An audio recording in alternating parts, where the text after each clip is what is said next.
Modern Love.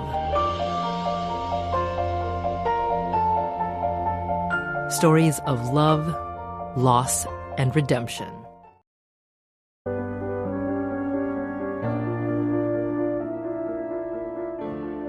A moment in time. Sometimes that's all it takes to shift a relationship, change a perspective, alter a future. In this week's episode, we relive one of those moments with Golden Globe and Emmy Award-winning actress America Ferrera, known for ABC's Ugly Betty and NBC's Superstore. Fasten your seatbelts as she reads Mara Gordon's Modern Love essay, Broken, Not Bound by an Intimate Tie. This guy wasn't right for me. He smoked cigarettes, his teeth were stained, his hair always looked a little dirty, and he had a propensity for heavy drinking and Afrikaans cursing. Yet there I was, my calf touching his in the sticky heat as the bus hurtled through the Tanzanian countryside. I told myself this was my adventure, the kind of story I could someday tell my children to prove I once was brave and interesting. Wedged into a 3-person seat behind the driver along with a sullen teenager, we had to lean in close to hear each other over the roar of the engine. "Look at the moon," he said, gesturing to the rising dusk. "This is going to be a good trip." I grouped the expatriates in East Africa into 3 categories. The ex-colonials, residually racist types who ran exploitative businesses and drank heavily. The religious missionaries. And the aid workers, many of whom also drank heavily but had convinced themselves they were saving the world. I was in the last group. Most of my friends and I were there on short-term assignments, selling solar-powered lamps and researching Swahili Sign Language for dissertations before returning to our lives back home. I was working in public health, entertaining dreams of being a foreign correspondent, as I prepared for a more realistic option. Medical school. I was, as I would say with a smirk, in it for the long run. That meant a year in Tanzania, maybe 2. After a string of romances with men who had finished their work and left the country within a few weeks of kissing me, 2 years in this transient world felt like a long time. This man defied the easy categories I had come up with. He was living in Dar es Salaam indefinitely. He had grown up in Africa, and although he had family in the Netherlands who urged him to come live in Europe, he chose to remain in Tanzania, working for a tourist company and taking wealthy foreigners on safari. He loved being outdoors, in the national parks, to which he would retreat for weeks at a time. That was how he persuaded me to go away with him. He described the beach at night, the sounds of Africa around us. "It's going to be wicked," he said, "and I'll finally get to share a tent with you." And so there we were, zooming northward from the city, our arms barely touching. As the sun set behind us and the moon rose in the front window, I was wondering what it would feel like to kiss him.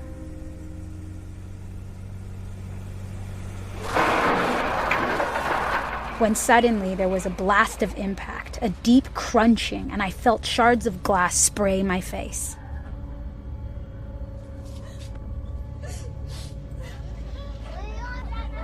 After a moment of quiet, the screaming started, long, deep wails and shrieks. We had crashed somehow. "Don't panic," I said, surprising myself. "Don't panic." "I'm not panicking," he said. His face was covered in blood.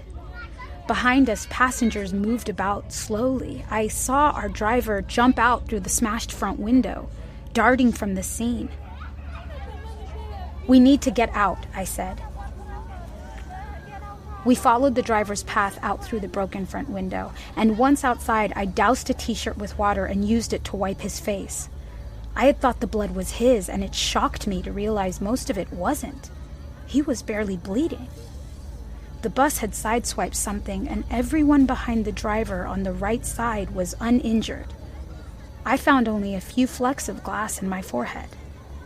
I couldn't bear to look down the left side of the bus. Meanwhile, a large crowd had surrounded the crash scene, a seemingly hopeful sign, but soon it took on a menacing air. Later, I would learn from news reports that a looting spree was about to break out, with some finding opportunity amid the death, injury, and chaos. We knew we had to get out of there, but by then I was in shock, huddled on the ground, unable to move, overtaken by a kind of paralysis. My guy was becoming himself again, haggling with an onlooker in a mixture of Swahili and English, until the man agreed to drive us to the nearest town where we could spend the night. Many in the crowd were becoming agitated, shouting and climbing on the crumpled vehicle. As we drove past the destroyed bus, I didn't let myself look inside, but I could see what we had hit. A flatbed truck full of lumber parked in the middle of the dark highway. I closed my eyes and told myself to stay calm. When we arrived at the hotel, the manager led us to a room with one double bed, clean and austere, a Bible on the bedside table. My guy and I looked at each other. It felt over for us. Nothing would ever happen now.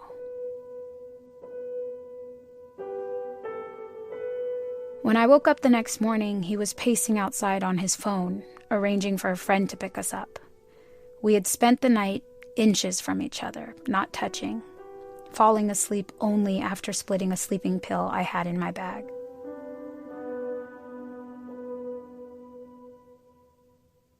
Back in Dar es Salaam, we went straight to the hospital. I knew what I wanted, Combivir, a medication used to help prevent HIV infection when someone may have been exposed to HIV-positive blood.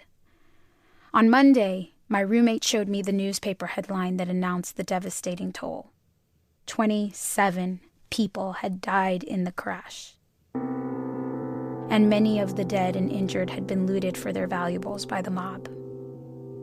It was just too much to take in.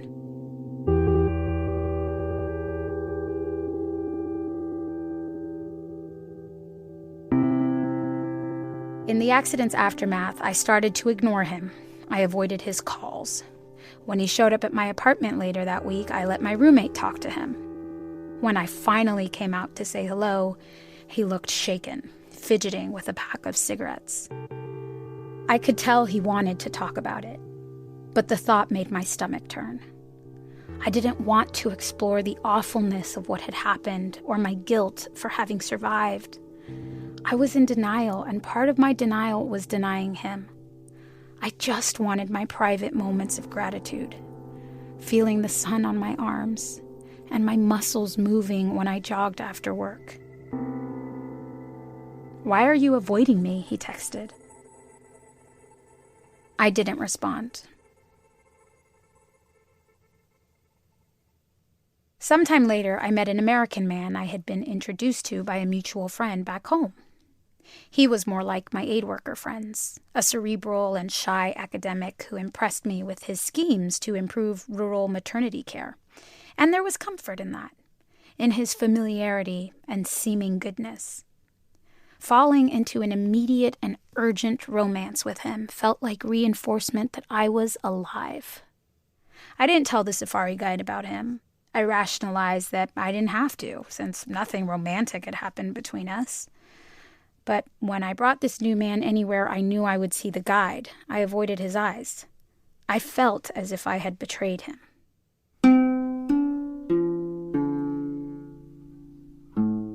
I wondered if it stung him during those next few weeks to see me with another man, just as it stung me to see him with his arm slung around some skinny girl in the thick Dar es Salaam night. Our short-lived relationship hadn't been a romance. We had barely touched. Yet we had shared something so intimate. It was unspeakable and ultimately unbearable. A few feet away from us, 27 people had died, and we had lived.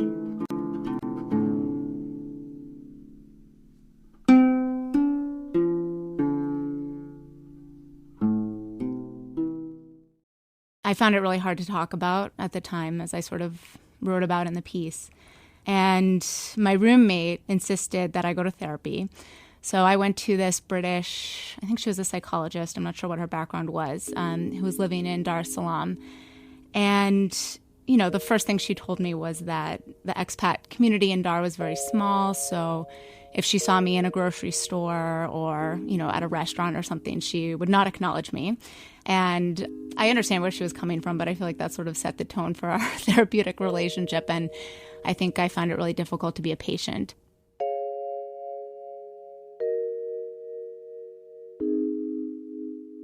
My mom said, was it therapeutic for you to write this and to publish it for such a wide audience? And I definitely feel that way. I think sort of plowing ahead was how I coped with what had happened. It's still a little hard for me to talk about. It just feels so, it feels abstract at this point.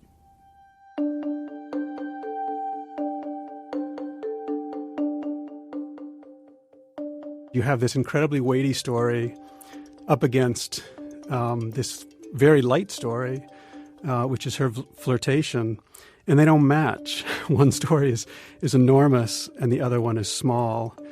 But in a way, that's the point. She couldn't reconcile how unequal they were.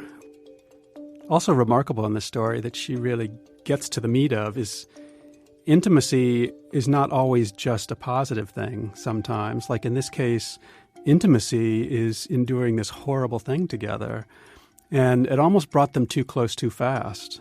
You could be perfectly well matched for each other, but something happens that's outside of your control that takes the air out of the balloon, you know, and there's no putting it back in. It's too damaged.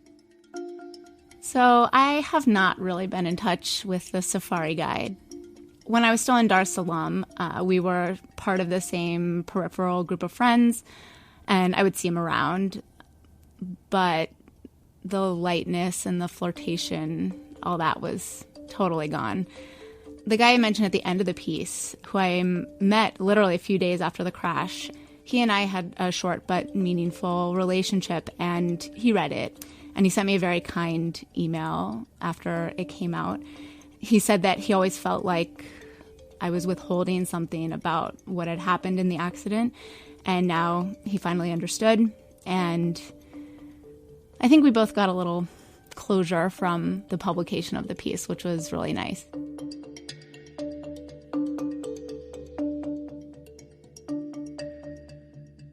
Maura's essay for me raised a delicate issue of Western involvement in third world countries.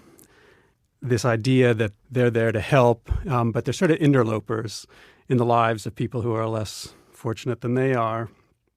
In certain expat circles and people working in foreign aid or global health, there can be this tendency towards one-upsmanship in terms of the hardships that Westerners endure in their travels.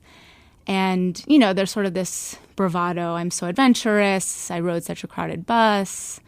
I think being in the bus accident really changed how I think about that kind of attitude and the role I inhabit as an American when I travel. I think that attitude can be kind of disrespectful towards people who have no choice but to endure those circumstances, and I try to be respectful of that.